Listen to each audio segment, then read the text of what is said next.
बात करेंगे शीतकालीन सत्र की। देखिए, छत्तीसगढ़ में शीतकालीन सत्र हंगामेदार रहने के आसार है। विपक्ष कर रहा सरकार को घेरने की तैयारी।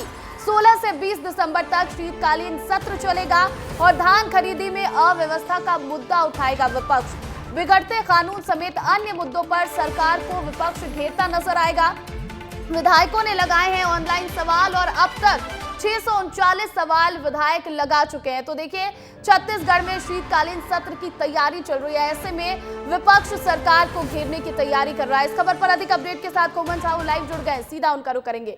कोमन, देखिए, जब कैबिनेट की बैठक हुई थी तब हमने चर्चा की थी कि सरकार की क्या रणनीति रहने वाली है, लेकिन विपक्ष की क्या रणनीति, किन मुद्दों पर सरकार को घेरने की तैयारी है इस बार सत्र में?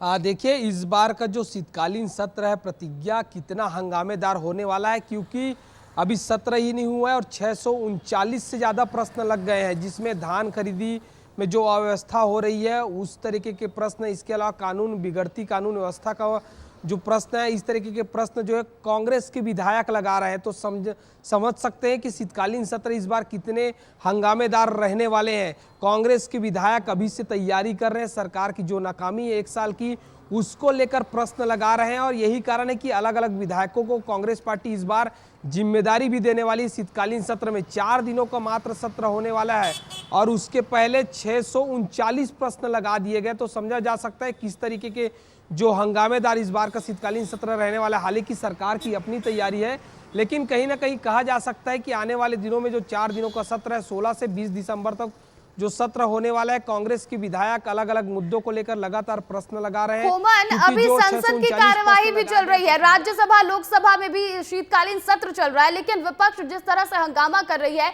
वहां पर कार्यवाही बार बार स्थगित करनी पड़ रही है। क्या छत्तीसगढ़ में भी यही देखने को मिल सकता है? देखिए, निश्चित तौर पर देखने को मिलेगा, क्योंकि विपक्ष पिछले 1 साल में जो सरकार का कामकाज है, जो जिस तरीके से सरकार ने कामकाज किया, चाहे स्वास्थ्य विभाग को लेकर, शिक्षा विभाग को लेकर, कानून व्यवस्था को लेकर, खासकर शुरू से ही कांग्रेस पार्टी कानून व्यवस्था के मुद्दे पर सरकार को घेरती हुई नजर आ रही है। इसके अलावा देखिए, कानून व्यवस्था पर लगातार विपक्ष सरकार को घेर रही है और इस बार भी बड़ा मुद्दा माना जा रहा है। और भी कई ऐसे बड़े मुद्दे हैं जिस पर विपक्ष सरकार को घेरने की तैयारी कर रही है। अब शीतकालीन सत्र की शुरुआत जब होगी फिर देखना होगा कि कैसे कार्रवाई होती है, क्या कार्रवाई चल पाती है या संसद भवन की तरह यहां पर भी कार्रवाई बार बार स्थगित करनी पड़ती है।